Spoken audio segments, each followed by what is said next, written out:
up, get ready. It's going to be a very, very intense journey. Begin. Hello, Internet! Welcome to episode 46 of Frameskip, another video game podcast to add to your growing backlog of podcast episodes. I'm your host this week. My name is George. Cam Newton, probably gone in free agency Loftus, joining me today through the magic of ones and zeros on the finest cable that Comcast and Spectrum have decided to cheap out on. We've got Seth. Oh, God, I can't even think of a cute nickname for you. Seth Lego Beard Slakehouse. Hey, don't insult my beard. No, that Lego Beard's not an insult. It's because it looks like such like a perfect beard that it just looks like it's plastic. We talked about this last time where like my beard's so good that it's bad. And then I'm like, how do I fix that? I can't. Did I purposefully stop fixing my beard? I've slept on it for like a week. Your beard. I've slept on your beard for a week. Okay. I'm back in the camp that it's great. Awesome. I don't think it's too great that it's awkward anymore. I think it's just perfectly great.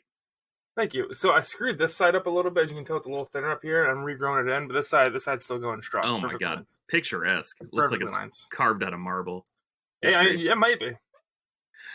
Joining us also from the winter wonderland of El Paso, Texas, we've got Kyle, the Coach Newman. Trying to grow mine out. I have about 4 more weeks that I could have this crusty old beard, and then I got to start shaving it again. But I don't think I'll ever achieve Seth's status of beard growing. Do you want me to send you some of my blood? Yes. Is that a topical treatment, or do you have to drink it? You just rub it all over your face. You have to sacrifice it. It is topical. All right. Yeah. Cool. All right. And also joining us through magical internet tubes that none of us fully understand, we've got Austin Eller. I panicked. I couldn't What's think of my a nickname, George? Austin. You better have one. Austin Four Eyes Eller. That's awful. What? Oh, no. I hate you, George. That's online bullying. Oh, no. I cyberbullied him. Cyberbullying. That'll get you thrown in jail in the UK. Oh, yeah. Wow. Yeah. Yeah. That's fine. It'll get you a job at Disney, though. Hey, I'm going to Disney World in May. First week of May. Yeah? Yeah. I'm pretty excited. I'm going to build a lightsaber. Are you concerned? No. No? Nope. Okay. I didn't even know they were open, to be honest with you. Oh, yeah. They haven't opened since like April. Wow. Yeah, they were only shut down for like a month. I'm not concerned whatsoever, to be honest with you. But you're going to are you Disney World or Disneyland? Disney World, bud. Disney World. Okay. So it's not that different than like going to anywhere else. You have to wear a mask all times. I'm not even worried about that. I'm not talking about that. I'm just talking about their Star Wars attraction. Have you seen some of the videos of it? Yeah, it looks awesome. Really? You think so? Yeah, dude. It looks amazing. I think it looks awesome. Yeah, I can't wait. I don't know. Some Star Wars fan you are, like, Coach. Jeez. I might get thrown out of the park because when I ignite my lightsaber the first time, I'll probably go full mast. Like, do you understand? I mean, well, yeah, because the lightsaber extends. I mean, it's no, I'm talking about my penis, Austin. That's an edit, probably, right? Austin? Yeah. No, penis is a scientific word. I mean, he's right. Technically, he's right. I don't. It's not like I said. Maybe... Okay. I like that as soon as I said, Austin, every time I swear, I'll send you $5. I stop swearing, and Seth is just, God, it's like... Well, yeah, it's like somebody has to be on this show that's just making vulgar comments constantly. There has to be someone. It's like the, what's the law of matter where it can't be destroyed? Like, somebody has to be here doing it. Yeah, that's true. Listen, I feel like I normally do it unless I do it just to frustrate you, which just happened, so... I'll be all right. He's right, though. Penis is a science word, so you can't get that mad. Yeah, that's true. Yeah. Speaking of science, Seth, what have you and your penis been playing? Don't push him, George. You might snap. I'm the host this week. I have all the power. I've been playing as is usual. A lot of Final Fantasy 14. A couple of my buddies got into it, and we've been playing. Good buddy Pedro is just about to hit Heaven's Ward. I'm super jealous. He gets to experience that for the first time.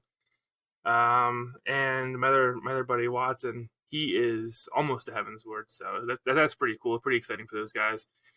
And I've been helping them out because I'm literally the best tank in Final Fantasy 14. So like, imagine a really good tank and then double it. That's what I am. Oh my god, you're double tank. I'm double tank, yeah. Holy buckets. Other than that, I downloaded a game called Moonlighter. Oh yeah. It's the game where you're a shopkeep and you go into the dungeon at night and sell your items during the day. And I started that. I love the art style. It's pretty cool. And I played a little bit of Trails of Cold Steel 2 with Pedro. I gotta jump back into that game, man. The thing is with Trails of Cold Steel 2 and all the Trails of Cold Steel games is they are 100 plus hour JRPGs, and they go in a series. So like, imagine the Persona games, but they all connect and all tell one cohesive story. That's the Trails of Cold Steel series, and it's like really frustrating because I feel like I could do it. It's pretty rough, man, because the games are super good and super rewarding, except for the first one, which you have to play through to get to the second one. So like, the first one is 90 hours of a really slow world building slog, and it's like it's hard for me to recommend going into the Trails of Cold Steel series because you literally waste 90 hours of your life to get to the good part. But hey, I'm in the good part now, so I guess gotta finish it out. Yeah, there's this really good TV show. It's called Law and Order. The first 15 seasons are a little rough, but then season 16 is where it really picks up steam. Exactly. It's like when people tell me to start watching One Piece, and I'm like, I'm 900 episodes behind. I can't do it. I just don't understand how people start watching One Piece these days. Like, I know several people that have done it, and I'm like, why would you do that to yourself? I remember when our boy Elijah was going to start watching One Piece, and he had it all planned out. He's like, all I have to do is watch 5 episodes a day for a year. I'm like, Elijah. 2.5 hours watching it every single day. Okay. Yeah. Is it an anime? Yeah. Yes. Is it a good anime? People seem to love it. I don't like the art style, and I don't like the theme. So what year did it come out? Like what? The last like 20 years, it has been coming out still. It started coming out around the same time as Dragon Ball Z. Like, it was part of the OG shonen lineup. And it's about a pirate who ate a fruit that makes his limbs really stretchy. He ate the gummy fruit, and his name's Luffy. So, real quick, you said you've been playing Final Fantasy 14, and today my kids were testing all day. So it was kind of it wasn't chill, but it was kind of chill, right? I didn't have to teach. I was doing all admin crap. But anyways, I was on NoClip because I wanted some background stuff going. Boy, yes. And he did, there's like a 2 or 3 part special. He went over to Japan and filmed a Final Fantasy 14 documentary. And that documentary is incredible, Coach, and I really recommend you watch it. Okay. Because the story of the death and rebirth of Final Fantasy 14 is the greatest story in all of gaming history. All video game development history. I was going to clarify if it was the story or the actual work behind the story. I mean, the story of Final Fantasy 14 is really good too, but it's the development behind A Realm Reborn that I believe is the best video game development story of all time. I mean, not only did they destroy the old game, but they remade a game that was way, way better, and in my opinion, the best MMO of all time. And then they also were improving the old game as well. And we've talked about it on the show many times, but there's a lot of cool stuff that happened, and their perseverance, and the tsunami happened literally in the middle of that development. They were talking about like, oh, should we shut the servers down? No, we're going to keep them up because people are like checking in with each other through the game and stuff like that. It's a really good documentary. Very cool. And Danny O'Dwyer did a great job on it. I've been super curious about that game like forever. And it's getting to the point where like I'm kind of running out of excuses to not play it because there's like a free trial that goes all the way up to level 60, right? Yeah. Is it too late to get into? No. And that is one of the best things about Final Fantasy 14. I'm going to threaten you with this knife while I tell you about it. Start playing it because the old content doesn't expire. Listen, you your Mario toy. The old content doesn't expire like in other MMOs. They constantly have people going into old content through a thing called the duty roulette, which lets old players or new like experienced players get currency for helping out new players that are going through the story the first time. Very cool. I might shock you. Ooh, Kyle. Sorry, God, that feels so weird. It's how your name pops up on Zoom. Hey, Kyle. Hey, Kyle. Where'd Austin go? Coach, we're going to you next. Coach, what have you been playing? Okay, so after the direct, one game. There's only a few games I haven't played in the Zelda series, i.e., the DS titles, but the of the 3D ones, I haven't played Skyward Sword. So I'm like, okay, I have till June or July, whenever it releases, but you know what? Let me just see what it's about. So I hooked up the Wii downstairs, or the Wii U, and I'm already like 8 hours in. I just beat the first dungeon, so I'm off to the second. But believe it or not, I couldn't stand the motion controls, and the motion controls so far fit with this game, what they're trying to do. Yeah. Like I can't say if it's phenomenal or amazing yet because I'm only 8 hours in. I think it's a 40-hour game, so it'll probably take me 50 hours, knowing me. But anyways, you know, I like dropped Mario. I was like really into Mario 3D World, and then once I got into Skyward Sword, you know,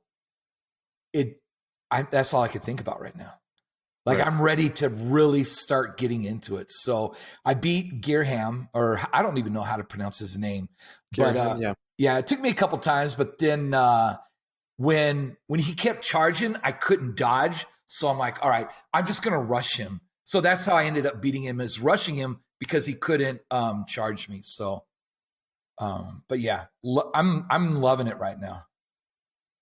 It's a great game. I mean, I've told Coach this off air, but the motion controls, I really liked how they worked in that game. And I know people are just indifferent on motion controls in general, but I mean, it made me think of something like you would play on like the Oculus or VR or whatever. Like, I mean, even like Vader Immortal does it in the first episode that I played, where you like have to block, you know, and, you know, hold your lightsaber a certain way and stuff like that. And it works really well in Skyward Sword. I don't know why people complain so much about it, I guess, aside from just like, oh, we don't want motion controls, kind of that just generic argument, which, you know, I get it. Not everyone likes it, but I thought it was very well implemented in that game. Well, I was one of those guys just because I was like, I was just like, nah, forget motion controls. But right. I get it, because it's new and it's not as comfortable as just playing something with buttons, and I get it. Well, for me, I played a lot of Skyward Sword when it came out, and for me, it was just, it felt like the technology wasn't quite there. I actually really like the enemy design and how like the motion controls are necessary for you to even attack the most basic enemies. Like, everyone's like their own little tiny mini puzzle that's incredibly easy, but still a fun puzzle for you to solve. I just felt like I was recalibrating my Wii remote every like 4.5 minutes, and I'm just like, all right, I don't know if they're doing this on purpose, because like this is when the 3DS was like, you've been playing for a while, would you like to take a break?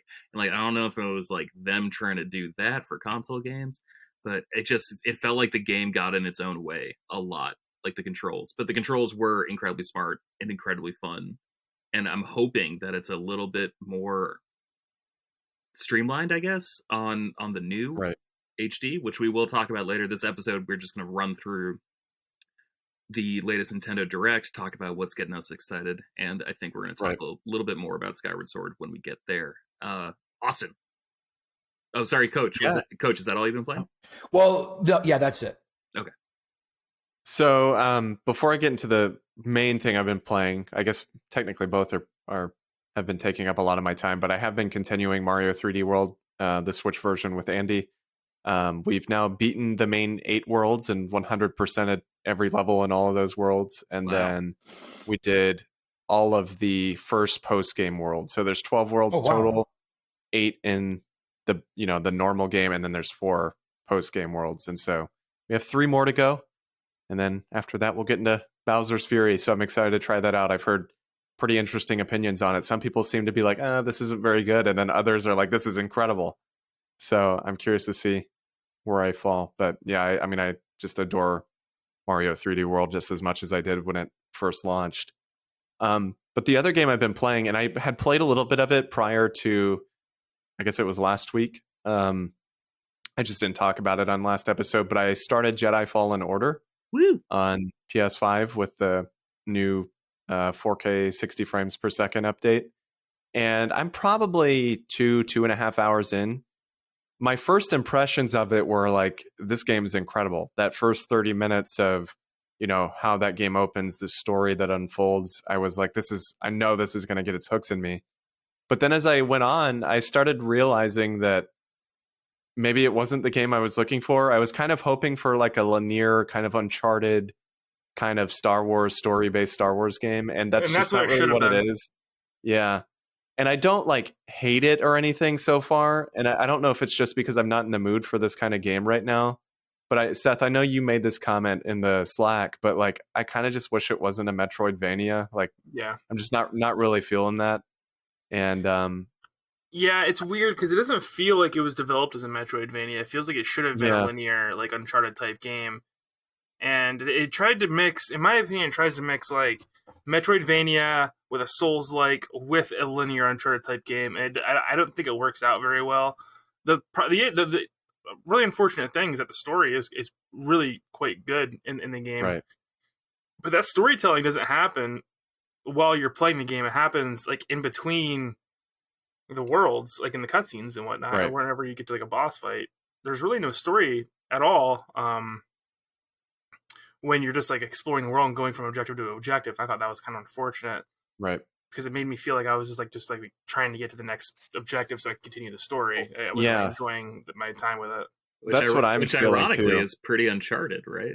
Like no one plays Uncharted because they like the shooting, Well, Uncharted's famous for like its incredible graphics and set pieces and like like the really interesting environments you're fighting your way through. But you're right.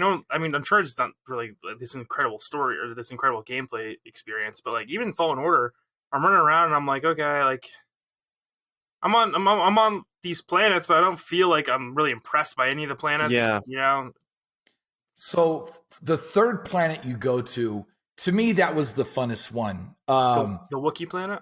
No, the one, Wookie it's Planet. Dathomir? Bogano? No, not Dathomir. It's after Dathomir. Okay.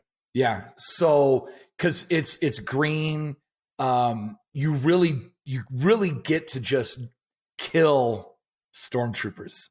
Like that level, you get to let loose. And there's some really good things to find in that whole area. It's a big area. So, but Dathomir was okay. The Wookiee homeworld, the spiders piss me off, dude. Yeah. Like you'll see it when you get there, man. Like, and you're right. It is a Metroidvania because you end up going back, Right. But the first part of Kashyyyk was awesome. I liked it because of oh god, it's so good. Because the I don't know, how far are you into it? No, I'm not on Kashyyyk yet. That's the next place I'm going to. So there's someone that they bring in, an NPC who's pretty important in the whole rebel scene. But I hate that guy, by the way. Really? Yeah, I can't stand him. He was in Clone Wars. Yeah. I don't know. My big problem is, it's Seth worded it exactly, what my feeling on it is essentially. I think what I was hoping for was a super story driven Star Wars game, and that first 30 minutes like really set that up. And then since then, it just, I really don't care about the story since then. Like there's been nothing that's happened where I've been like, oh, this is cool. It's just kind of like there. There's a few really cool moments that make it worth it, because like it's hard for me to tell you like to go through it if you're not enjoying it. But like there is like especially some of the one flashback sequence in particular is really incredible, and then the ending is so good, man, and it's just like really hard because I do think the game is generally rushed. I think the game is pretty mediocre. And they didn't really know what they wanted to do with it, and I think that's unfortunate. Like, why would you make a Souls-like Star Wars game? It doesn't make any sense to me, Like, why is it like Souls? I've never played Dark Souls before. It's very similar. The combat's like kind of unforgiving, slow and technical, and yes, unforgivable. But also the checkpoint system is like straight up ripped from Souls, where like you go and you have your save point, and then if you save, it respawns everybody. And okay, yeah, all right, it's identical. It doesn't make sense to me why you would want to make a Souls like Star Wars game, because those two things do not seem to like mesh together. Because I mean, Star Wars is like a property that everyone loves, including little children, all the way to like old guys. So then then you take this really crushing gameplay style and make a video game about it. Man, just make it like linear and easy and story based, because like no one plays Star Wars or no one wants a Star Wars game. I think that they get mad at. Sorry, Austin, that was a slip. Who was mad? I think a Souls-like would make sense if you're playing as like a Sith, though. Like if you're playing on like an untamed galaxy, like thousands of years ago, Old Republic style. But this isn't that. my other problem with it being Souls-like is that in Souls games or Bloodborne or whatever it is, I know not everybody likes the combat, but I think most people can agree that the combat in Souls is super technical. So like if you die, I mean, it's on you. There's never like oh god, this is such a cheap boss, or like, this is just a horrible move set or whatever it may be. It's, for the most part, it's like you just messed up, like it's a user error. And I feel like so far of the couple hours I've played of Fallen Order, the combat it's not as technical and elegant enough to kind of pull off that same kind of vibe as Souls does in that way. Like there's been several times where I've died and it's just been like, how? Like I just don't get it. So the difficulty just seems a little augmented, I think, by comparison. But just arbitrary too. Yeah. Hopefully Respawn, I don't know if a lot of people said what you guys were saying, but hopefully Respawn will listen to the gamers and fine tune it for Jedi Fallen Order 2. Well, I think a lot of people have, Coach, because I know literally 0 people that don't have these complaints. So right now, the people that I know have played this game are the 4 of us, and then Watson and Pedro, and everyone has had these problems with the game.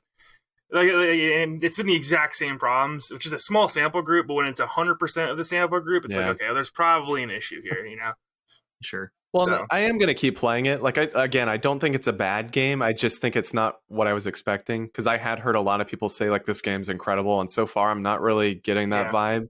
I think it's it's a decent game, but I think one of the biggest my biggest issue. Mm-hmm. Actually, I should rephrase this. One of my biggest issues is that they let you customize your lightsaber. You don't like that? No, I don't like that, actually, because what I think would have been really cool, Coach. I can't say it without spoiling. There's a point in the game where you can customize the color of your lightsaber, Austin.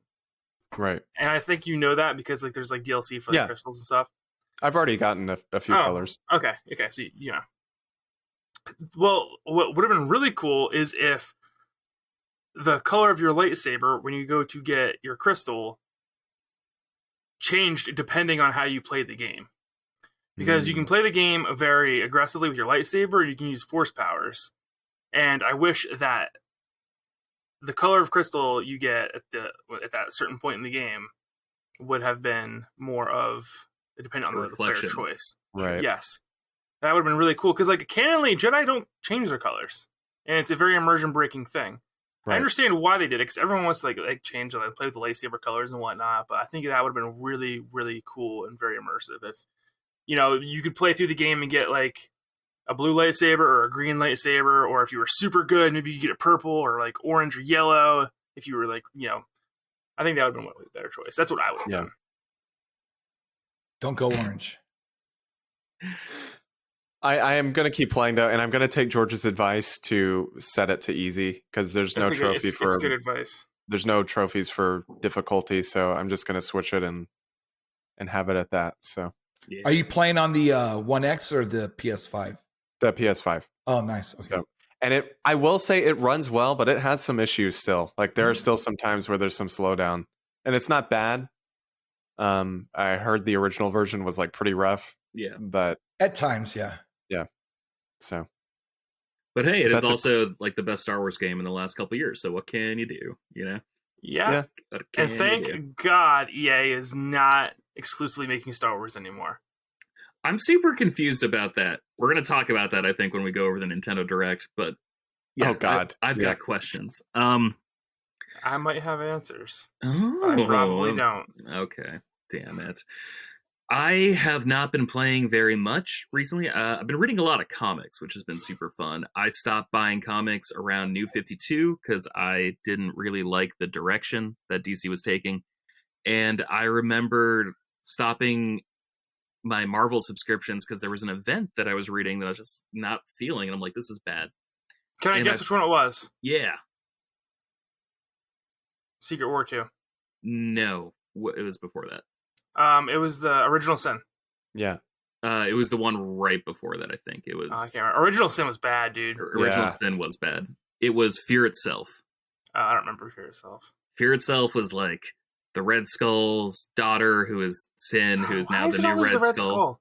Is anyone interested in Red Skull? Like, No. have they ever been interested in the Red Skull? No. I don't think so. Why is he so prevalent in Marvel I Comics? am when Jack Kirby is drawing him. Like that's the exception. When it's like weird 60s. Hey, bud, I don't think Jack Kirby's drawing the Red Skull anymore. No, he's not.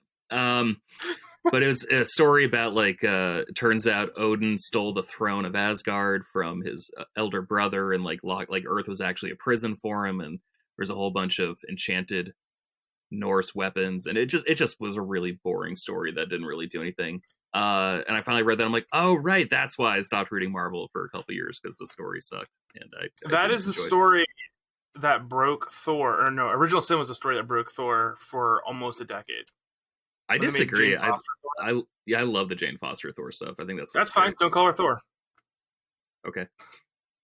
Thor is a name, not a mantle, George. Well, I mean, Donald Odin's son. Donald Blake became Thor. Whatever. All right, I'm not getting. I don't into this care about argument. Donald Blake. I don't even want. Hey, listen, no one thinks about Donald Blake when they think about Thor. It was a bad decision too. All right, that was bad. That was just as bad a decision as Jane Foster. Oh Jesus! I've awakened the beast. We'll have it out. I'm starting up a comic book project on my website. We're gonna rip into this. We'll talk about Jane Foster. Been waiting for almost a year, bud. And how she's the best Thor comic of the last 30 years. But besides that, the only thing I've really been playing is Immortals Rising, or Immortals Phoenix Rising. I played a little bit more of that. Game's really good. That game's really fun. Like I said last week, it is a mixture of Breath of the Wild and Assassin's Creed Odyssey, but it is really truncated, and like the open world itself is smaller. So really it is to Assassin's Creed and Breath of the Wild what Miles Morales was to the Spider-Man game. Like, it's just taking the best parts of those games and making a shorter experience where there's no fat that they need to trim. And I'm really enjoying it. Art style is fun. I like it a lot. Seth is sending me judgy eyes, so I think it's time to move on. I just didn't think Miles Morales was as good as you guys made it out to be. That's because you're dumb and you don't know what you're doing. And play it. we just keep you on the podcast because we feel bad for you. Well, like you kept telling me and sending me this message that like at the end of this, Miles has earned the mantle of Spider-Man, and at the end, I didn't feel that walking away from that game. I was like, you failed pretty much this entire time. I think you made up your mind before you finished the game. No, so it's really hard to take you I said seriously. no. You guys are wrong. I said many times I do not have a problem with the video game or movie adaptation of Miles Morales. I liked them in both the video game and the movie. It's the comic book version exclusively that I hate. Yeah. I really didn't think that like the Miles Morales story in the game was very good. Well, I cried 4 times during that game, so I think that just means you're dead inside. No, Seth I'm very cried 4 emotional. times because of how much he hated the game.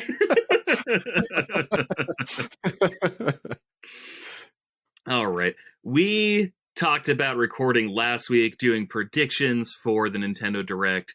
I think it's a good thing that we didn't, because the Nintendo Direct has come and gone, and I wouldn't have guessed anything that happened. So we're going to run down minute by minute what happened in the Nintendo Direct.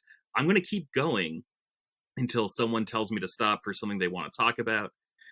So, first things first, Pyra and Mithra, Smash Brothers announcement, and a new stage from Xenoblade Chronicles 2. That character releases in March. Did anyone else think this was a game announcement until Yes. until the plot twist and she's like, "Oh, I've been gone because I'm been invited to Smash, baby." Well, and the funny thing is, I'm pretty sure the first half of this trailer were like in Xenoblade 2. It was just like some sort of camera, so it looks identical to Xenoblade Chronicles 2. Mhm. But then there comes a point where she turns around, like that sequence where it's like a completely different like animation style, and I was like, "This is a Smash announcement." They definitely edited their costumes, didn't they? I haven't looked at it, but they definitely did. No, I don't think so. Actually, I'm pretty sure they have not. Well, but- whose costumes did they edit for Smash Brothers before? I don't know. Actually, I'm not really too knowledgeable on that.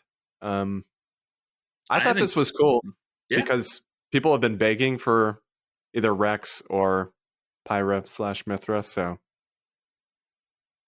Who's left that people want? Doom guy. I mean, that's not a bad pick, right? I still hope there's a Monster Hunter fighter. I think that'd be pretty cool. But It'd be especially with Rise coming up. it'd be sick. Would be because like the BioShock games came to Switch. What if we got Big Daddy? Well, it was already in the hit game PlayStation All Stars Battle Royale. You're right. The best version of Smash Brothers. All right. Anything else? Moving on to the next announcement. Fall Guys Ultimate Knockout comes to Switch this summer. Super excited because I didn't play enough on PS4 and I really wanted to play this on Switch, so I can't wait. Yeah, game feels right at home on Switch. Coach, did you play any of that game? No. Oh, dude, it's great. It is such a fun way to spend a Friday playing that game. After that, we got an incredibly spoilery trailer for Outer Wilds. Which again, just to be clear, I just looked it up. They did edit the costumes to make them a little more kid-friendly. They gave them pants. Oh, okay. Did you beat that game? Oh yeah, bud. Really? That was like 120 hours of pure bliss. I loved Xenoblade 2. That game is perfect. I think it's the best RPG on Switch. It's maybe the best RPG I've played in the last 10 years. Did you play the first one? Yeah, first one sucks. Does it really? What? I said, does it really? No, it doesn't suck. It's just Xenoblade 2 is better from what I played. The second one takes all the good things about the first one and improves upon them immensely.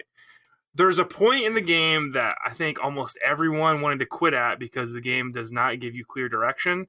And it's like, oh, this is a good spot to grind. And I know because I thought this too. And so did Pedro. And I think Austin did as well.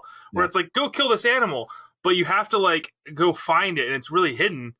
And you're like, oh, this would be a good spot to like start killing some monsters and whatnot. But the game doesn't tell you that it's built for having a full party. Like the combat system does not work if you're just by yourself. Yep. So you just get smashed over and over again. And you're like, well, I thought this was an easy game up to this point. It's not. It's not. Yeah, it's really good. Xenoblade 2 is incredible. Yeah, I'm if dying to finish up that game. I gotta play the expansion. I still haven't played the expansion because I sold my Switch. And yesterday I was just telling my girlfriend, I'm like, I think I'm gonna buy a Switch.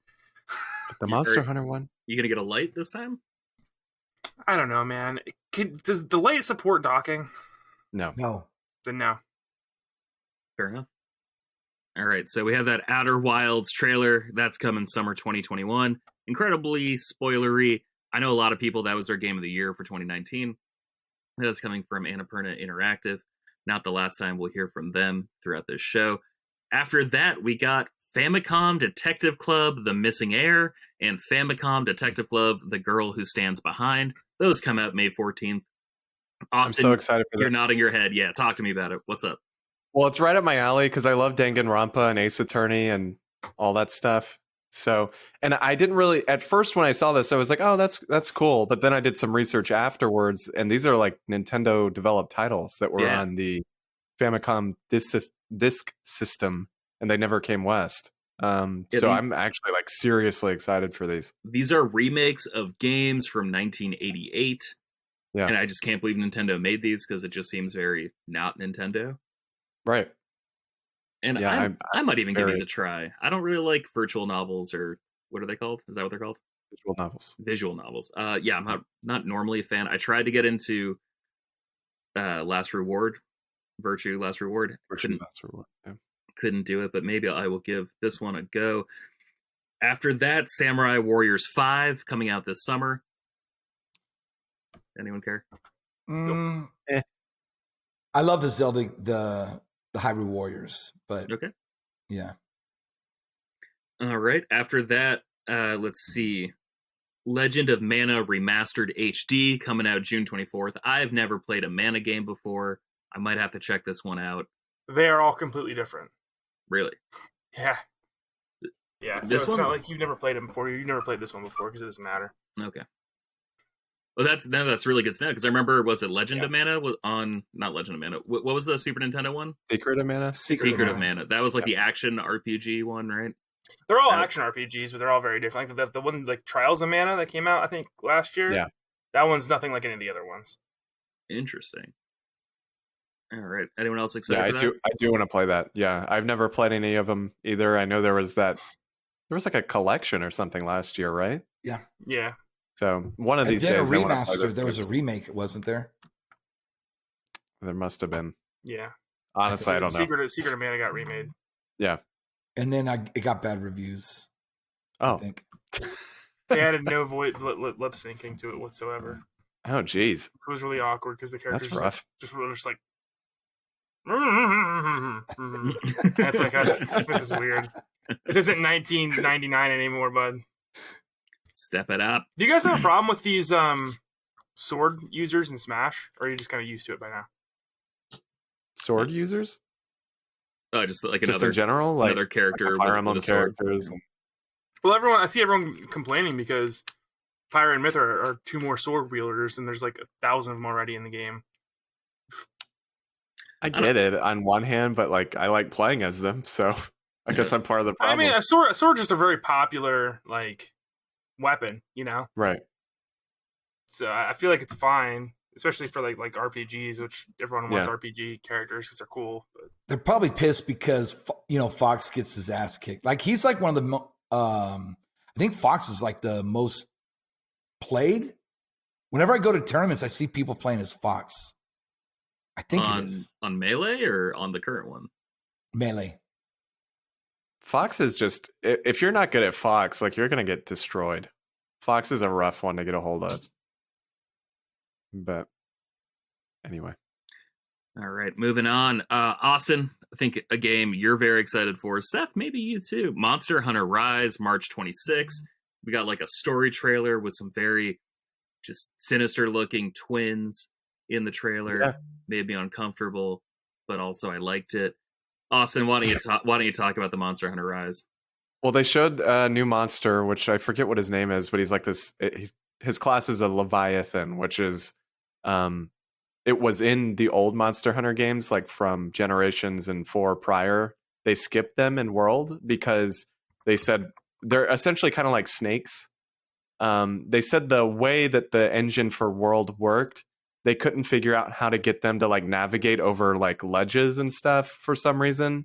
So they just like did not put them in the game at all. And so I was really happy to see that monster back. I'm assuming that probably means the flagship monster from Monster Hunter 3, Lagiacrus. He's also a Leviathan, and I'm assuming that means he'll probably be in this game, which is awesome because again, he wasn't in World. But honestly, my favorite thing about this trailer was the fact that they confirmed the Monster Hunter Switch and the Pro Controller were coming west, which I wasn't expecting. So I did pre-order the Pro Controller because my current Pro Controller sucks and it dies after like 4 hours. I've replaced the battery and it still does it. So there must be some sort of like transistor or something messed up inside my controller board. I really don't know, but it just drains the battery like crazy. So I'm excited to get that controller. Very cool. Anyone else excited? Yeah. All right.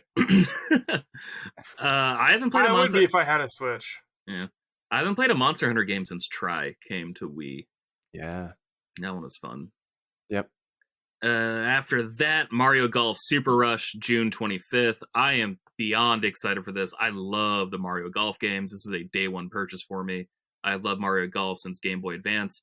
Actually, even before that, the N64 game was incredible. I'm so excited. And I'm not the only one. Who else is excited for Mario Golf Super Rush? Well, when I saw it, I was excited. I've been waiting for a new Mario Golf for a while now. So we did have one. When did that one come out? In 14? The last one? The 3DS gosh, one? honestly, Yeah, the 3DS. I think it was before I went to Kuwait because I was still in Dallas. It was 2014, yes. Yeah. So, but the last console one we got was what? They didn't have one on the Wii, so it must have been the GameCube. yeah, which was Probably 07. 2004? No, yeah, 3-4. Yeah, 2003. Yeah. Yeah, So that was a 7th grade staple for me. I love that one. Yeah. it was like addicting. Like I was in living in the barracks in Fort Hood, and that's all I played. That was such a fun. It's still a fun game to play. So hopefully they will for Mario Tennis. I think if you go into the controls, you can get the control scheme for the GameCube controller. Oh, perfect. I think so. Yeah. So I hope they do something similar with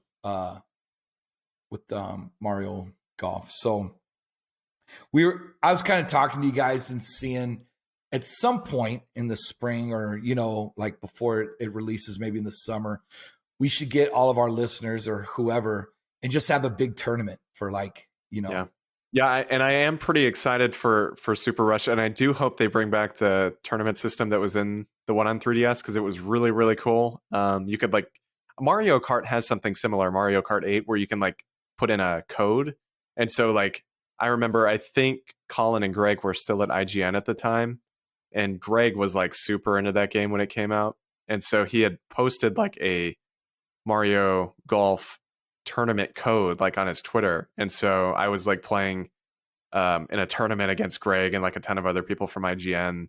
It was really cool, so I'm hoping they bring back that functionality into this one, but it looks awesome. And I just want to say 24 hours before this direct, I was on the phone with Coach and I was like, are they going to announce? He was like, what do you think they're going to announce? And I'm like, they're 100% announcing Mario Golf. So I just want everyone to know that you can thank me for confirming that. Wow, he called it. Thanks for willing that into existence, bud. Yeah. All right. After that, we got Tales from the Borderlands, a Telltale series. I really like that one. I think that one's great. That's also a 5-year-old game, so I'm just kind of finding it hard to really care. I'm not going to go back to it. After that, Capcom Arcade Stadium that launched the day of the direct.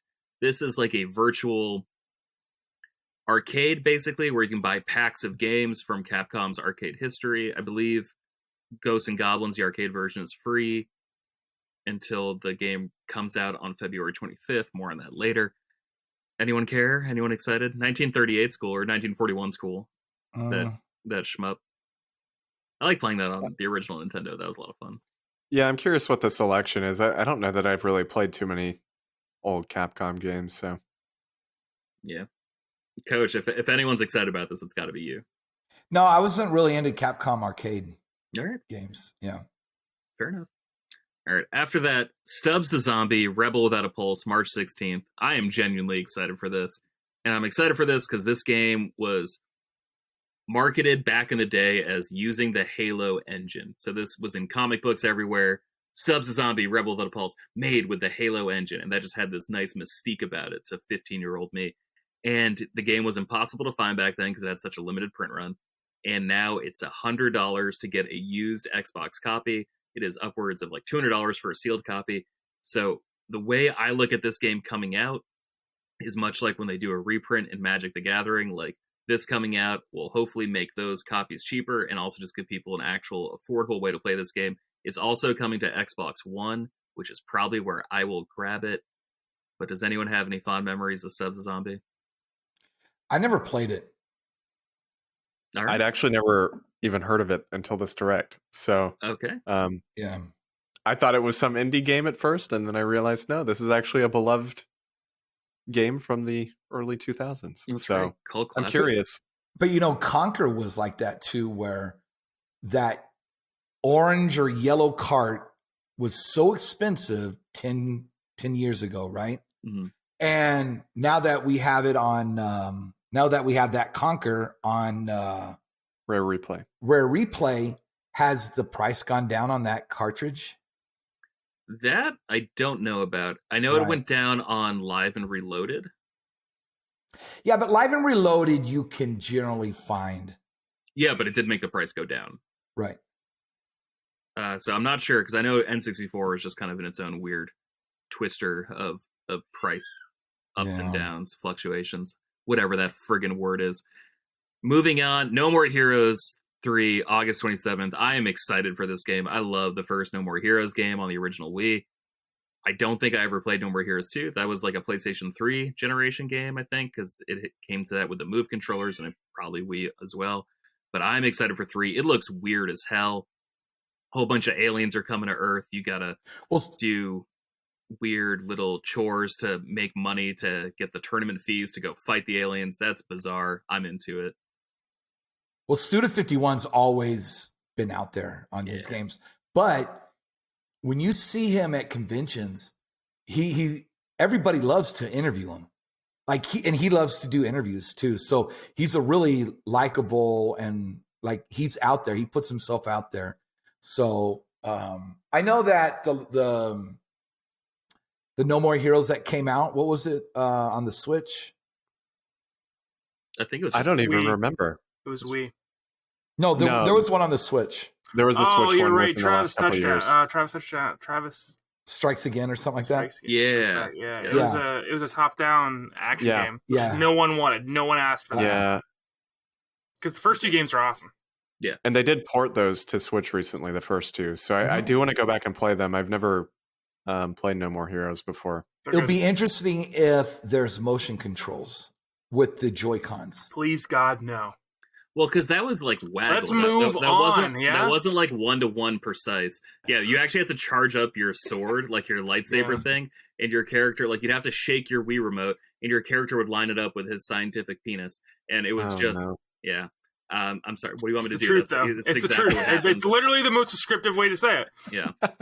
I saved Scientific penis. I'm just going to point out, slightly off topic, but Coach and I both subscribe to this magazine called Nintendo Force, and they're kind of trying to recreate Nintendo Power, and it's like $5 an issue on Patreon. They send you like a physical magazine, and their cover story for next month is like all about Suda51 and No More Heroes 3. So I thought that's that was exciting. Yeah, that's really exciting. Hell yeah. Yeah, Suda51 doesn't care at all. He's gonna make his game. It's sweet. I love Suda51. He's awesome. Yeah.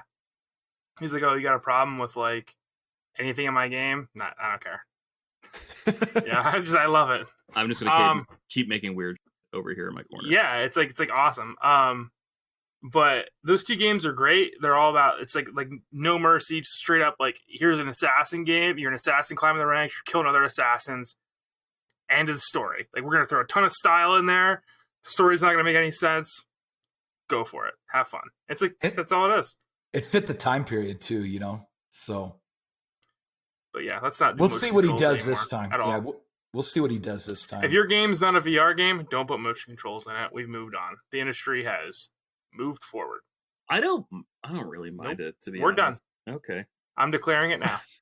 All right. Well, I guess I'm going to just take my garbage opinion and just move on to the next game, which Neon White comes winter 2021. This is a weird one where you're like hunting demons who escaped in heaven. Kind of made me think of like a reverse Doom. Yeah, but also like the gameplay looks similar to Doom. But also you're like throwing like you have to collect cards and those are your weapons. Yeah. Super weird, but it looks really fast paced, which is nice. You know, when the Phantasy Star Online came out it was ported to the GameCube, and then a new one came out, but it was about cards. And that's when it lost me. I'm like, I can't do this. I'm not about the cards thing. Yeah, that's fair. That stuff just seems needlessly complicated to me. Like, Slay the Spire looked like a lot of fun, but also like the Mario. What was the Wii U Mario game? The Color Splash, or was it the 3DS one where you actually like needed cards and like you couldn't? Star. Yeah, you like couldn't even attack someone if you didn't have anything, and that was just like. So you're telling me Color Splash has it too. I just can't even step on someone because I don't have the card to step on someone like that. Like that lady from Resident Evil 8. Yeah, God, it's so frustrating. DC Superhero Girls Teen Power comes June 4th. When I thought of that, I figured, I bet you I thought that would be like up Elijah's alley. No, I mean, I'm trying to, I thought of Elijah when I saw that. I was texting a friend who was watching the direct at the same time. If that game comes to PlayStation 4, I'm totally getting it just for the platinum. I love superhero games. I will play even the worst ones. I usually do play the worst ones. Blade on original Xbox. That's been my nighttime project lately. Yikes. Yeah, I'll talk about that when I finish it. Plants vs. Zombies Battle for Naberville Complete Edition March 19th. Didn't you guys play that game a lot? We played Garden Warfare 2 a lot. Okay. Me and Elijah and Brandon, maybe. Right. A really good game. We played I remember we played the first one back when we first started streaming R&M. It plays really well, and it's like not really what you expect for a game that started as like a mobile phone game. So it's like a shooter. It's super super cool and super fluid. Yeah. After that, a game I was not expecting, but of course they're doing it. Miitopia, May 21st. These were the games on 3DS, right? Like the Street Pass games? The games that came for free? It was one of the Street Pass games, and then they evolved it into a full 3DS game, and so this is now a port of that 3DS game. So. Just bring back Miiverse. Yes. Just bring back Miiverse, man. I mean, that was Nintendo's social media experiment, And then also Miitomo was too, right? Yeah. The smartphone one, yeah. What was the one that you made, the Batman thing where you were singing? Tamagotchi Life. Okay, yeah. Also a me-focused game on 3DS. Yeah, this is going to be a topic for another episode, but I'm excited to talk about it. Just the problem with there being no handheld or and console, the fact that it's one, it just means there's no cheaper Nintendo game. Are you really telling me that Miitopia for $60 on Switch is a better value than Metroid 2 or Samus Returns on 3DS for $40? It's not. It's absolutely not. Are they charging $60 for it though? I think this one's $50. I've seen Best Buy. I've seen Best Buy go to $50. But is it worth $10 more than Samus Returns? Absolutely not. No, not even close. Moving on, Project Triangle Strategy, the latest in the HD 2D series. Yeah, I was happy because it was a strategy RPG. I did not play Octopath, but I'm super excited for this game because it looks straight up Fire Emblem, and I'm all about that. This looks wild, man. It's a strategy game with BioWare-esque decisions where you could actually influence the story based on what you do or don't do or fail to do throughout the game. I think that's pretty fascinating. Also, I thought this direct was supposed to talk about games that come out in the first half of 2021. This game's not coming till 2022. Yep. All right. But yeah, I'm excited for this game. I just bought Final Fantasy Tactics Advance on GBA, so I've been trying to branch out and play more strategy games. I'm excited. Have you started that game? I have not gotten it yet. Okay. Should be getting here later this week. Enjoy the snowball fight at the beginning. That seems like such a cool tutorial. I've heard about that. That just seems like such an awesome way to teach the mechanics of the game. Have you played the first Tactics? No. It's way better than Tactics Advance. All right. I'm not joking. I'm serious. You're grumpy, Gus. I'm not grumpy. Tactics Advance is a fine game. Final Fantasy Tactics War of the Lions is the best strategy game. The PSP one? Well, it was on... Yeah. PS1. Yeah, it was War PS1 of the Lions. and War of the Lions, they because the original translation was really bad. And then War of the Lions, they retranslated it and added the Dark Knight job. Gotcha. Well, Tactics Ogre destroys all, so... No, it doesn't. No, it doesn't. Sorry. I love those 45-minute battles. I mean, Tactics Advance, you're not Tactics Advance. War of the Lions, you're going to get 45-minute battles. And the worst battle in that entire game is a battle against chocobos. Is it bad because you feel bad for killing such majestic, beautiful creatures? Nope. It's bad because they spawn you in a field with about 20 red chocobos that can all cast Meteor. Oh my god. It's pretty brutal. Yeah. Maybe I'll check out Advance then. Yeah, maybe I'll check out the baby version of the game. Check out War of the Lions. Oh, maybe I'll pick up Final But you Fantasy. said it was hard, though. I remember you beat it a couple years ago, Seth. Yeah, I did. I beat it a couple years ago. I loved my time with it. Yeah, you were like, I remember it took you like about 3 weeks or something like that. Like you were playing it nonstop, so it's a pretty long game. I played through it on my Vita, and I had a blast with it. Oh, you did? Mm-hmm. I had a blast with it, and I cannot recommend that game enough to people because it's got a super mature, like very political storyline, as is common for all the Evil East games, and I just think that like anybody who likes Final Fantasy or like that kind of storyline should play Tactics, Borderlands, because Advance is good, but it takes away that's political mature thing because it went to the Game Boy Advance, which is more themed towards the children. Yeah. So I mean, play your stupid little baby game. I don't care. I will play my stupid little baby game because there's a lot going on in the world right now. Maybe I want to play a game. Babies don't have to care about politics. Incredible. My first strategy RPG I ever played and beat, the first Fire Emblem in the U.S. Wow. Fire Emblem. See, I really can't get into Fire Emblem. I really want to, but I just Awakening is so. I'm good, struggling, though. man. Awakening is so good. Yeah. Awakening was good, but like, I don't understand why I like Final Fantasy Tactics so much. But I do not like Fire Emblem. And even like Three Houses, I was playing through the opening in Three Houses. I'm like, this is boring. Yeah, I thought the opening was really slow for Three Houses. And then back in the day when the Game Facts message boards were blowing up, because that was the only thing really back then, everybody was talking about Tactics Ogre Knights of the Lodi. So they're like, get it because there's going to be a limited production. So I got it, not knowing anything about the series. And then when I booted up my Wii U on my Wii Virtual Console, I have Ogre Battle 64. Yeah. So yeah. So that's a hard physical copy to find. There's that one, and they remastered that one, I think, for PSP, right? That was like Let Us Cling Together.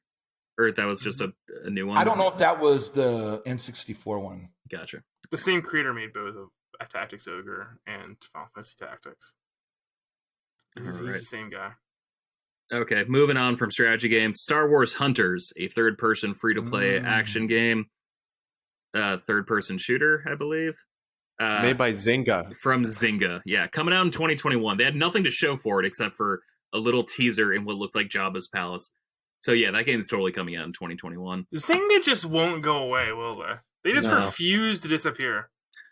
No, I used to drive by Zynga all the time because they were in San Francisco, and just, man, I would just shake my fist every time I walked by that building or drove by because I was just like, you got my mom addicted to Farmville. Like, this is your fault. Oh, is that what they did? Yeah. Yeah.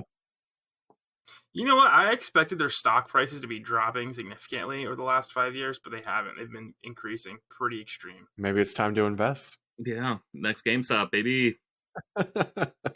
After that, Knockout City, May 21st. That was just multiplayer shooter, dodgeball. I'm happy that there's like a shooter game that's not with guns. I would like to interact with games more without guns, but like I don't know if Dodgeball City is the one to do it. Yeah. Paint guns? Yeah, even that's still a little gunny. I don't know. Like Splatoon, I think is like the perfect compromise. Perfect. We'll talk about that later. World's End Club, May 28th. Austin, you made a face. This looks right up your alley. I didn't really know about this, but apparently all I know is it's made by the same people that made Danganronpa, so I'm in. Yeah, looks like it. I'm in. Danganronpa's one of my favorite series of all time. So I don't even play games anymore, dude. Whatever. Do that face again? Yeah, please do that face again. You look like you're trying to hear something through your nose when you do that face. I downloaded Doki Doki Literature Club on Steam yesterday. I'm really excited to play it because I heard it's awesome. Yeah, I've never played that game. It's one of Elijah's favorite games, right? Mm-hmm. It's like a horror dating simulator, I guess. Yeah, I was confused because I thought the game was people in an abandoned underwater amusement park, and then it turns out that's not the game. That's just how the game starts, and then you go into like what looks like a post-apocalyptic Tokyo from the trailer. For World's End Club? Yeah. For literature. I guess this is a slight spoiler, but it's basically a reverse Danganronpa. Okay. So, which sounds interesting. All right. Well, you will let us know how that is when it comes out. Do they ever? So I beat Danganronpa 1, and I played like halfway through Danganronpa 2, and I gave up on it because I was like, this is like the exact same thing. Did they ever really explain the ending of Danganronpa 1? Because I thought the ending was like right out of nowhere. And like, oh yeah, you get a full explanation of what the outside world is. Because like, the ending of Danganronpa 1, because I loved that game because it was so grounded. And like until the end.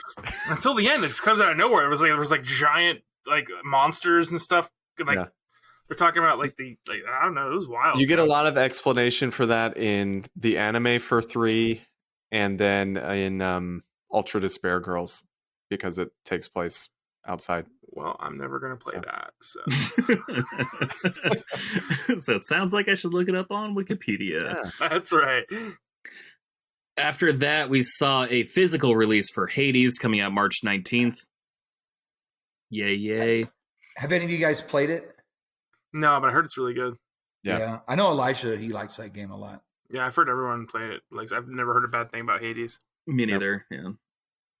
It's weird. I have another group of gaming friends besides you guys. It's strange. I know. Okay. But I come on. I feel left out because I'm the only person in that group who hasn't played Hades. George has more than one group of friends, guys. Look at me and despair. Yeah. They are all obsessed with Hades, and I just feel... What are their names? Bob, George, and Steve? All right. Moving on. That's enough of that. I don't care for your tone very much. Ninja Gaiden Master Collection coming out June 10th. Man, I love Ninja Gaiden on the original Xbox. The last place I want to play that is on a Switch, to be completely honest. How come? It's just a frustrating game series, and I love the Switch. I don't think it feels sturdy enough for how tight I need to grip my controller when I'm playing that game. It through the window. Basically, that first game, I remember there were so many points where you think you beat the game, and then they're just like, no, you didn't. It was it was so frustrating. It was awesome because it felt like an infinitely long game when you were 16 years old. I really like his blonde friend. Okay, that's fine. You should grab this collection then, so you can hang out with the blonde friend. I might. Fair enough. Let's see. Hyrule Warriors: Age of Calamity getting an expansion pass. Austin, I think you're the only person here who's played that, right, Coach? Have you played it? I played a little bit, not a lot. I'm excited for it, but I mean, it's kind of just more characters and maps. Yeah. My understanding is there's not going to be any story content, so honestly, I don't know that I'm even going to buy it. I probably will play it at some point, but yeah, I mean, I loved Hyrule Warriors: Age of Calamity, but the problem is that game is just a huge time sink, and I don't know if I can go back to it. Let's start smoking weed, Austin. Then I think you'll really enjoy it. Okay. I love just getting high and grinding in games. It's legal here. Don't look at me like that. I was going to say, what state do you live in? Because I don't live in a state where you can do that legally. You can still do it illegally. Bravely Default 2 coming out February 26th. This looks awesome. Mm-hmm. I loved the first one. I absolutely loved the first one on 3DS. Really? Did you beat it? Absolutely not, but I love the first one. Okay. I was going to say, I got really sick of doing the same thing over and over again 5 times. Yeah, but that was I'm going to watch The Office on Netflix because it was a better time, and then just play that game on 3DS until I fall asleep. That's what I was doing back then. Because I grabbed that before even the new Nintendo 3DS came out. So that game's that was 2013, I believe. I think so, somewhere around there. Yeah. It was probably 2013. Yeah, because I remember playing that and Destiny at the same time. After that, we got Ghosts and Goblins coming out February 25th. I'm gonna check that game out. I want to play more 2D games, and I think that one is a fun looking one to start. I'm excited to break my Switch into as I get frustrated. Saga Frontier Remastered, April 15th. I know absolutely nothing about this game series. I don't think I've ever heard of it. I thought the art style looked so gorgeous that I just want to check it out. It looked like it was just breaking computers, melting their processors to render that stuff back in 1996 or whenever the game came out. It is hideous, and I love it, and I'm so excited to play that game for an hour and a half and then never touch it or think about it ever again. I wish Elijah were here so he could talk about Apex Legends coming March 9th. Does anyone else play that game? Sometimes. I want to get into it more, but the Switch version looks pretty rough. looks pretty low resolution. Double XP, Also baby. crossplay, bud. Yeah. You got to be an absolute fool to crossplay on Switch, because I bet the view the draw distance is so bad. It looks rough. Yeah. I'm sure it'll still be fun, but I feel like that's why they're giving like double XP for the first 2 weeks you play on Switch, and like they'll automatically level you 33 levels in the battle pass. I think they're just trying to like literally bribe people to play this free-to-play game on Switch. Yeah. All right, that brings us to probably the two biggest announcements that they saved for last. IG Enuma came out and immediately said, we're not going to talk about Breath of the Wild 2. And instead, they talked about Legend of Zelda Skyward Sword HD and Joy-Con controllers coming July 16th. Seth, you were talking a little bit about frustration earlier. Why don't you vent a little bit about your frustration about this? Man, I'm so tired. Like, why does they have to charge $60 for this game? You know, like charge me $30 and maybe I'll get into it. But I wouldn't pay $60 for this. I mean, Skyward Sword is good, but is it? You just change the internal resolution of the game to fit a bigger screen, a more high resolution screen, and then you sold it for $60. There's, I don't know. It frustrates me. Coach and I were talking about this the other day too. Is it, at least with some of the Wii U games like Mario 3D World, which just came out, has like a whole new 5-hour like side thing added onto it that wasn't on the Wii U. But they made no indication that they're going to add anything whatsoever to Skyward Sword on Switch. Yeah. So I agree. I mean, I think obviously I'm a sucker and I love Zelda, so I'm still going to buy it. So I'm part of the problem. But it's a little frustrating, especially when you compare this to like the PS5 and Series X right now, where, you know, games like Division and Jedi Fallen Order and, you know, all those games are getting free upgrades, like pretty major free upgrades. Yeah. And here we have a game that's 9 years old. It came out in 11. 10 years old. Yeah, 10 years old. That is $60. I think it was the last big Wii game, if I remember correctly. Yeah, it was. One thing that I thought was really interesting about this trailer was that I think they know they messed up, because they opened with such like a big salvo with Breath of the Wild, which is a game I don't care for, but like I can at least understand and appreciate like what it did for games. But they came up and they were just like, yeah, so there's a stamina bar here, kind of like in Breath of the Wild. This is like where the paraglider idea came from, because, you know, you're in a skybound city and you're jumping down to the earth below. And so they did a whole bunch of sort of like padding just to like make sure like, no, like this is a very, very different Zelda game, but it is in fact a Zelda game. And in fact, this is where we got a whole bunch of ideas in the Zelda game that you do really like. So I think by doing that, they acknowledge like, this is not the Zelda game anyone wants, but hear me out. There's some similarities between this one and the one everyone cares. This is where I think Nintendo screws up, man. I really think Nintendo screws this up because they just don't let their franchises have a break. I don't think it was time for a Zelda game before Breath of the Wild 2. Let Breath of the Wild 2 build anticipation. Let it stew. I was just talking, I think it was to my girlfriend about this the other day about Pokemon. Like, man, you gotta stop releasing Pokemon games so often. Let it sit. Let the franchise sit and stew for a few years while you put some real work, some real effort into the designs, into the world, into like the story. And, you know, I think like when Sword and Shield came out, there was a lot of controversy around that game. But, you know, between like the graphics and the cut Pokemon, which had really never happened before since the third generation.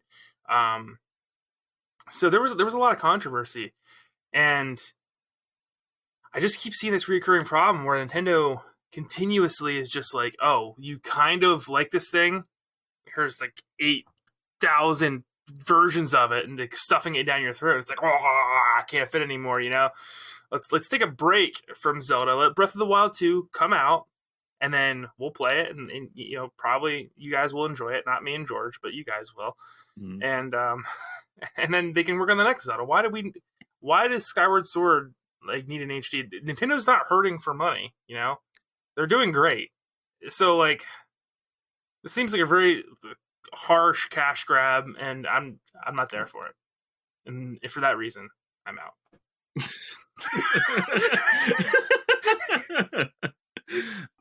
This ties into a comment from Alden Townsend. Thank you for writing in, Alden. That was Seth's take. I think Austin's about to give us his take.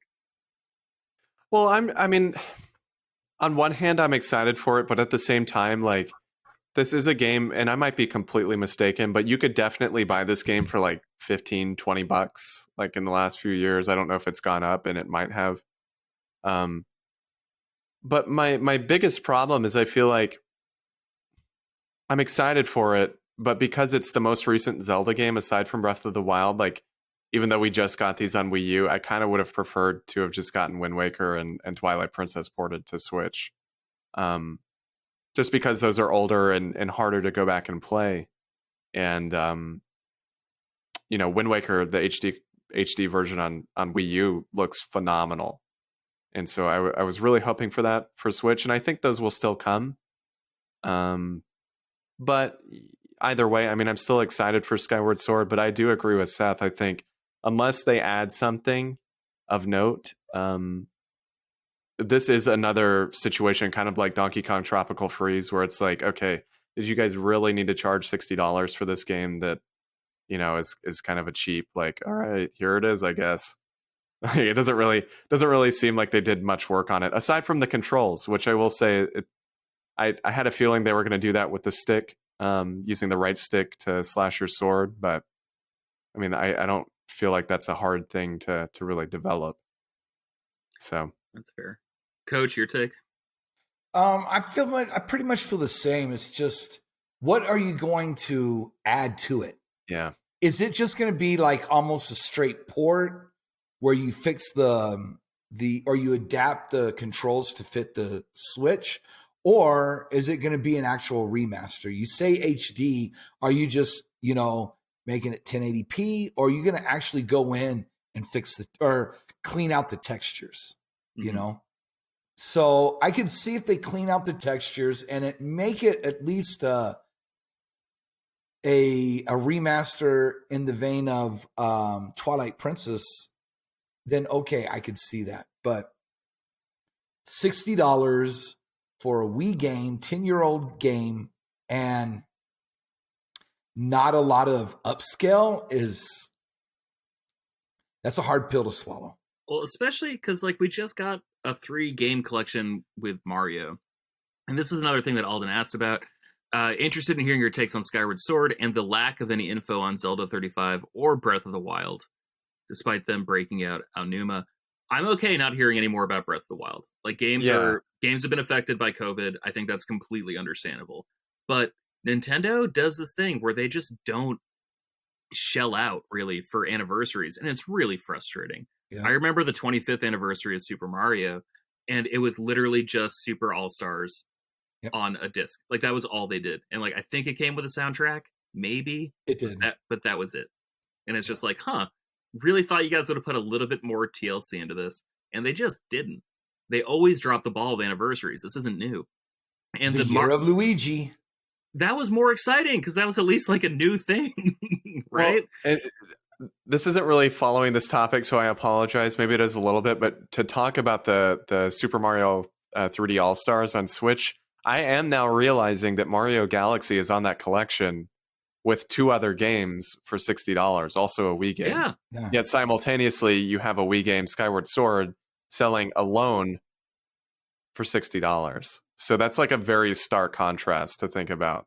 That on one hand, you had this collection of games, including a Wii game, for $60, and then you have a single one for the same price. It's a little jarring. And I guarantee you, it's going to be like Donkey Kong Country Tropical Freeze, where 10 years from now, it'll still be $60. Yes. Yep. Yeah, that's totally fair. I would have loved Wind Waker HD and Twilight Princess HD. I think that for $60, I could at least justify that. If those are the only two this summer, though. If those are the only 2 games, that would be fine. Right. No, I get you. The coolest thing for me, those Joy-Cons. Big fan. And I have them pre-ordered. But did someone in the group chat send the GIF about because when Skyward Sword originally released, it came with like a golden Wii remote, and like that was $49.99, $59.99 for a full Wiimote, which had a $39 retail, and the game, which had a $49 retail. And it's just like, oh man, that was just $10 more than the original game. That's neat. Oh, now they're re-releasing the game and like a new set of Joy-Cons. Oh, it's $60 for the game and $80 for the Joy-Con. Oh, that's fantastic. Fan-flippin-tastic. Okay. A little greedy. A little greedy. A little greedy. So, Alden, those are our thoughts. I understand Nintendo's in like a damned if you do, damned if you don't situation where they didn't do a whole lot for the Mario collection last year, but now they're doing more to like restore the games or like do more to make the game HDified than they did for the Mario games. But now like they're being raked over the coals again just because there's only one game in the collection. I don't think this is a good anniversary. There's got to be more. I hope there's more. I'm really hoping we get like a E3 centric Nintendo Direct, just because if this is all they got for Zelda this year, I'm not feeling the love. Well, this wasn't supposed to be meant for anniversary. This is just something to tide us over until Breath of the Wild next year, if it comes out next year. Sure, but also it's the 10th anniversary of this game. It's the 35th anniversary of Zelda. So I think anything that happens this year is meaningful for, or I guess could be applied to Zelda's anniversary, you know? And so it's just, oh man, I wish they put just a little bit more thought into it. That brings us to the final announcement from the Nintendo Direct, Splatoon 3. What a weird trailer this was. I'm excited. Splatoon 2 came to Switch, and it just really felt like Splatoon 1.5. Like, it didn't really feel like that much of a sequel. This looks like an actual campaign story mode where you wake up in the desert of Paris, it looks like, because the Eiffel Tower is upside down. I listened to a podcast that talked about just the crazy lore of Splatoon, and I had no idea. I thought it was just some like weird opposite world, but no, it's not. It's just like a post-apocalyptic hellscape where the squid people have won. And that game just looks just Dreamcast as hell, and I'm so into it. I'm excited for Splatoon 3. I didn't see this coming at all. This was like the one where I just wouldn't have ever made this prediction, and I wouldn't have expected it, and I didn't expect it. Because if I'm not mistaken, the same guy that does work on Animal Crossing, the producer, whoever it is, also does Splatoon. So my mindset was, okay, Animal Crossing just came out. Like, if we get another Splatoon, it's going to be years. So I was shocked to see this. And I guess it is going to be years because it's going to be next year. But I love Splatoon. I bought both those games the day they came out and played the crap out of both of them. So I'm super excited for this one. And go and if you have time, go and look at some screenshots of this trailer compared to like Splatoon 1 and 2. There's like a pretty major like graphical boost, and I didn't see it at first. The lighting and shadows and stuff look like drastically improved. Yeah, I listened to a couple podcasts talking about that, and I wonder if it is just like bullshot type stuff, or like, is this a hint at like new Nintendo hardware or some kind of like expansion for the Switch?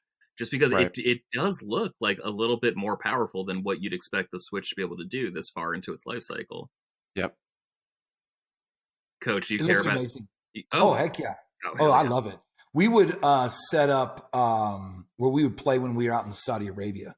A lot of people brought their Switches, so we would play Splatoon out there. So it's exciting. I wasn't even expecting it. Like, I was thinking that it was going to be on the next, whenever their next console is, in 2 or 3 years or whatever. But so yeah, it looked really cool. I was thinking Mad Max, dirt, just it looked like it was in the desert. So it was a whole different atmosphere, which I liked. And you got a little fish buddy. I'm super excited for that game just because it felt like in Splatoon 2, like all the single player stuff, that just kind of felt more like obstacle coursey, like not really a campaign. Yeah. I do want to just play in the world of Splatoon. And that's sort of been like a common theme, I guess, for me in the past couple of years. Is like, I don't know if I'm interested in saving video game worlds as much as I am just sort of exploring them or like living in them. Mm-hmm. And so that's why like part of me is excited for like the Star Wars hunters game, just because I'm like, I don't have to fight the Empire, I don't have to destroy the Sith or save the Jedi. Like, I just get to mess around with weird armor and weapons from the Star Wars universe. Like, all right, like, I mean, I'll try anything once, especially if it's like a free game. And so Splatoon just giving you the opportunity to mess around in the world of Splatoon is, I think, really exciting. And I bet you they up the ante on the campaign. I'm sure they do, based off that trailer. Yep. That's what I got to. Like, okay, the campaign should be for real. Like, I mean, the first one was good, but you're just in the maps, doing what you got to do. Mm-hmm. But I do need to go back. I have the DLC for the second campaign of Splatoon 2. I just haven't played it yet. So, I could go back and replay the first and then replay the DLC. Very cool. Quick question for you guys. When does Mass Effect come out? May. Yeah. All right. Seth, are you going to play it? Why not? They took Miranda's ass out of the game. Did they? Out of one shot. There's multiple shots. And you know what? I'm not here for it, Austin. I know it's subscribed to this BS. I'm an adult. I was excited to play with you, man. Like, I haven't jumped in that. I've never played this series before. It's not multiplayer. Oh, I guess they're. Are they? No, not to. I mean, like, not to play with you, but at least while you're playing it, while I'm playing it, how good friends are. Listen, here's the reality of the situation, Coach. All right, I'll probably get it on PC, and then I'll just mod Miranda's into the game. I was gonna say, yeah.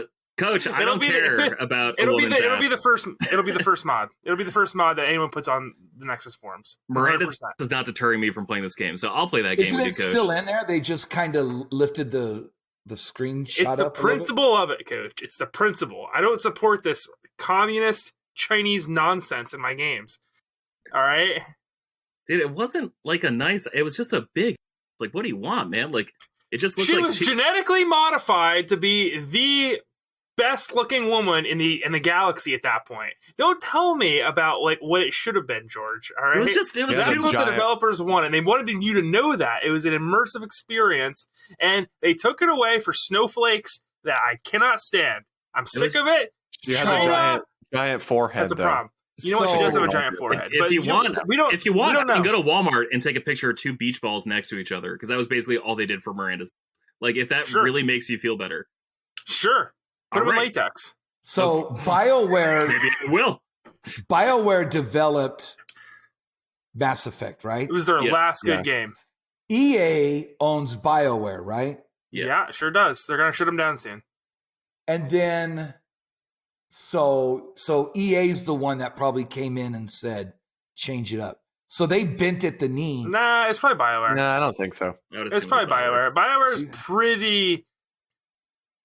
pretty annoying these days. I mean, like, they I don't even want to get into it. It's too late in the podcast. Well, if you want their best these days, if you want to play their best work, it's Sonic Chronicles: The Dark Brotherhood on the DS. Their best work's Anthem, and then their best work after that is Dragon Age Inquisition, where they completely ruined all the whole character. And then Mass Effect Andromeda. Yeah. Mass Effect Andromeda actually is probably their next best work. Yeah, you're right. Yeah, and then Dragon Age Inquisition, where all the side characters were terrible, so because they. Yeah, I don't want to get into it. I'm not getting into it. I hate everything about this because I actually enjoyed all those games that you guys. Well, you know what? Doesn't surprise me, George. Yes, that's why I'm hosting, and you're not this week. All right, I think that about wraps us up here at Frameskip. Happy episode 38, 46. There we go. My bad. Oopie. I got there eventually. How have we not been doing this show for a year yet? Yeah. Elijah. When did we start? What month did we start? Was it like March or April? Yeah, March. I think it was March. Okay. Yeah, that was. Yeah, I saw you guys tweeting about it. I started listening to it because I remembered R&M. I was like, oh yeah, I'm at a podcast. I'm sorry. I'm sorry you remembered. I only listened to six basketball podcasts a week. Like I got some space on my podcast plate for some more. Yeah, or like maybe you're like, oh, God, I hope I have time to listen to Frameskip, and we're like, can you be on every week? I still hate the name R&M, by the way. Who's the one who made 7 it? years later, I don't remember. The same person that invented M&Ms. I hated that name from the beginning. We put a little ampersand in the center, and I was like, I remember being really pissed because I'm like, I would kind of want to do a video game podcast, but I don't want to just talk about modern games. I wish I could talk about retro games. And then I saw your podcast. I was like, oh, you sons of, that was supposed to be mine.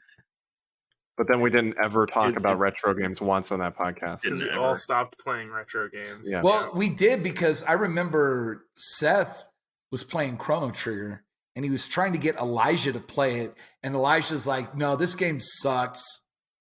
Yeah. Remember that? No. Yeah. Somebody else told somebody to play Knights of the Old Republic as well. We had a Game of the Month club. Yeah. And then Elijah did his thing when we were talking about the Chrono Trigger, where he's like, "Yeah, it's not for me, man." And I was like, "Okay." And he's like, "Yeah, with and he kept going down like problems." And I'm like, "Okay, you know, like okay." And then he's like, "Be angry." like we got in a big argument over it. I was just like, it wasn't even on the podcast. It was in text. He just kept being like, "Well, either the story sucks," and I'm like, "Fine, God." And then he's like, "Why are you being so mad at me?" And I was like, "What are you talking about, bro?" I remember that very well. Oh, but Miranda sets you off the deep end. It's the principle of it, George. All right. It's a principle. Speaking of Elijah, you can find Elijah at Loco Lizardman. You can find Seth at Seth S. Taylor. You can find Austin at Austin J. Eller. And you can find Coach at Frameskip Pod. You can find me, George, at GD Loftus. Please don't, though, unless you're ready to talk about Marvel comic book events from the mid-2000s. Like House of M. There's a lot to say. There's a lot to say about mid-2000s comic book. Oh my God, it's good stuff. Good stuff. Thank you so much for listening to episode 46 of Frameskip. We will be with you next week. Until then, take care, champions.